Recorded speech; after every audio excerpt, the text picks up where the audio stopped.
Now we will study that how the alternating circuit when only the resistance is connected in it behaves. Okay, so let us consider that there is an alternating EMF which is given by the equation E equals to E naught sine omega t.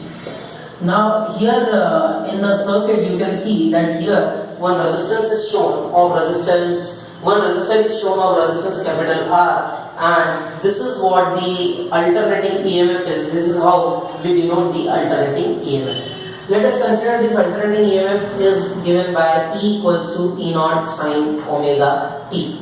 Now, if this is the equation of alternating EMF, and suppose that a resistance capital R is connected, a resistor of resistance capital R is connected there. So we know this that by Ohm's law V equals to I into R. So we can write it as E equals to I into R here. Okay, and then we can write E is E naught sine omega t, and it is equal to I into R. Now what we can do is we can write it as this implies I is equals to E naught upon capital R and sine omega t.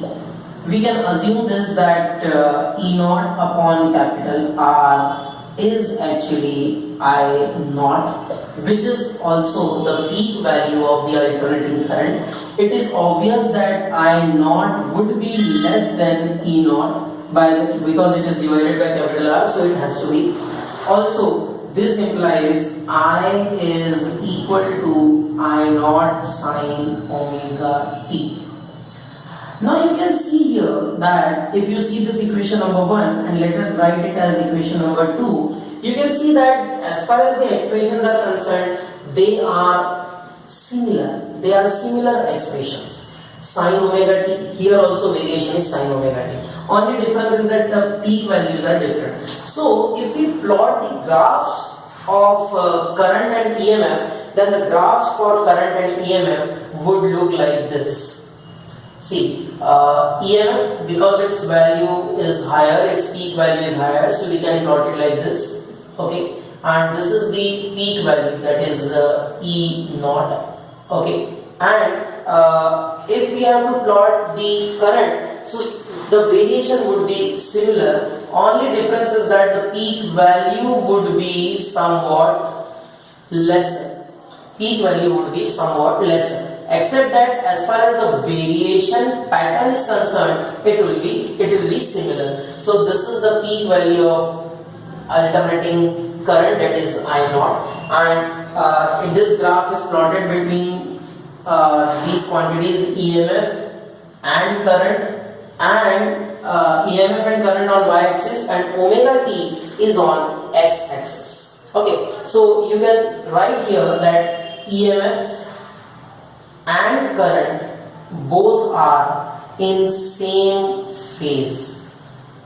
Both are in same phase when the resistance is connected in the alternating circuit. Okay, we can represent this variation with the help of a diagram which is called phasor diagram. So let us discuss the phasor diagram here. So how can you represent the phasor diagram? Let us try to discuss this phasor diagram. So phasor diagram is a very simple diagram.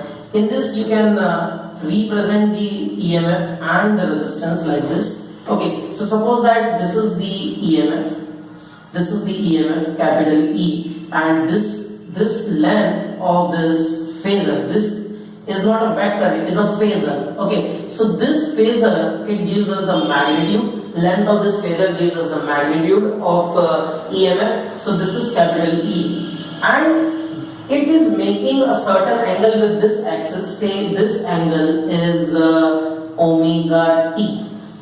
Now you have to understand this, that if this angle is omega t, it's fine. And as far as the current is concerned, as we discussed this, that E is equal to E naught sine omega t, and I is equal to I naught sine omega t. So actually the angle would be same, but as far as the value, peak value of alternating current is concerned, that would be somewhat lesser than the peak value of EMF. So when we are writing the peak value of EMF, see this is the peak value, so that has to be E naught. And as far as the alternating current is concerned, its peak value would be this, and that is I naught. Okay, and it is obvious that I naught is less than E naught. Okay, so this is how we can represent it in the form of phasor diagram. Let us now this is how the alternating circuit behaves when the resistance is connected. Let us now discuss the alternating circuit when the inductor is connected. Okay, so when it contains only an inductor, then what happens? Let us try to understand that. So alternating circuit, AC circuit containing inductor only, So when it is containing inductor only, so circuit would look like this. This is the inductor of inductance capital L. Here we have the alternating EMF, alternating source. Okay, and what happens that when the current flows through the inductor, actually alternating current, it gradually increases its value. When it gradually increases its value, then what happens that the change in the magnitude of the current through the inductor is taking place, and because of that an EMF is induced in the inductor. Okay, so let us consider that the applied alternating EMF is given by E is equal to E naught sine omega t. This is say equation number 1. Now when this alternating EMF is applied here, so definitely what will happen, the value of the current in the circuit would change.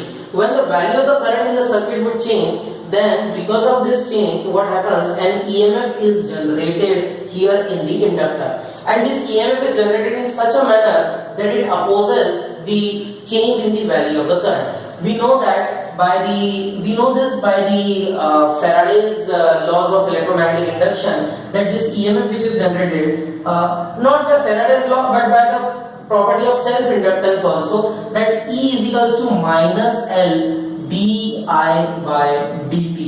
This is what the formula for the EMF which is generated. Now this is equation number 2. See, if the current is flowing through the circuit, then there is a condition for current to flow through the circuit, and it is that this applied alternating EMF should be equal to negative of the EMF which is induced here. Capital E should be equals to the minus E. It means that EMF can be opposite in direction but equal in magnitude of the applied alternating EMF. Okay, if it is, then you can substitute these values here. So capital E is actually E naught sine omega t, and that is equals to minus small e, that is minus L di by dt. So this minus will become, because minus and then minus will become plus L di by dt. Now what you can do is you can write di by dt, or you can write directly di is equal to di by dt is equal to, this L will come on this side, so it is E naught upon L sine omega t. Can we write it like this? If we can write it like this, now this dt can be multiplied this side, so it gives you omega t dt. E naught by L sine omega t dt. Now what we have to do is, here you can see that we have to find a total current. If we have to find a total current, what we will do is we will be writing total current capital I is equal to integration di. If you are writing capital I is equal to integration di, you can substitute it here, so that will give you E naught by L is constant, integration sine omega t dt, and when you integrate it, you will be getting integration of sine theta would be minus cos, so it is minus E naught upon L cos omega t, but because it was not t, so we have to divide by the coefficient of L, that is omega, so it is minus E naught upon omega L. And as far as this is concerned, now we can rearrange it. I hope it is clear to you. Now when we rearrange it, what we will do is we will assume this, that E naught upon omega L is actually equal to I naught. Okay, and here this, let us assume this omega L as XL. So XL is equal to omega L. This XL is called inductive reactance. It is called inductive reactance, and it has the unit of resistance only. It has the unit of resistance only. So what we can do is we can write I is equal to minus I naught cos omega t. I is equal to minus I naught cos omega t, and this is what we have. Now what we have to do is we are trying to write it in terms of EMF, which we wrote earlier. E is equals to E naught sin omega t. So we will try to write it in terms of sin omega t, so that we can compare both the equations. This was equation number 1. So for that, what we are doing is we are writing it like this: minus I naught, and we can write it as sin 90 minus omega t. Now we could have written sin 90 plus omega t also, but I am still saying we are writing sin 90 minus omega t, because we know that sin 90 minus omega t is cos omega t. We are not writing 90 plus omega t, because this minus sign also we have to adjust. Okay, so we know one more property. What is it? It is sine of minus theta is minus sine theta, and this property we will apply. Sine of minus theta is equals to minus sine theta, and when we apply this property, then we can very easily write it as I is equals to I naught, and this minus is multiplied inside, so that will give you omega t. Minus was there, but when minus is multiplied, it becomes plus omega t minus pi by 2. So this is the equation. Say this is equation number 2. Now if you compare 1 and 2, you will be getting that, see, E is equals to E naught sin omega t, and I equals to I naught sin omega t minus pi by 2. What does it mean? It means that here the current is lagging behind the EMF by angle pi by 2. Current is lagging behind the EMF by angle pi by 2. So this is what the behavior of alternating current when an inductor is connected in it. Thank you.